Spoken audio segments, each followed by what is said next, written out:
જય જય ગિરનારી. જય ગિરનારી. આજ રોજ ધોરાજીથી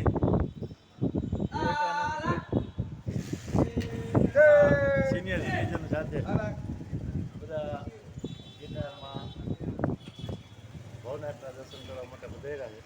જોરથી બોલજો.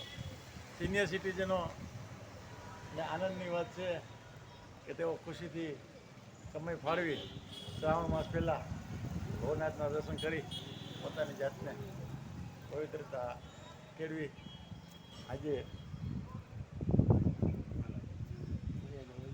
ધોરાજીના મહંત વિનામ બાપુના માર્ગદર્શન નીચે સિટીઝનો બધા વડીલો વધાર્યા છે. બહુ ભાગ્ય અમારા કે ગિરનારની ધરતી ઉપર અમને ફરીને આવવાનું મન થાય, વંદન કરવાનું મન થાય. આપ સૌ ભવનાથના દર્શન કરી ગિરનારના દર્શન કરી પવિત્ર થાવ એવી શુભેચ્છા સાથે જય ગિરનાર. જય ગિરનાર.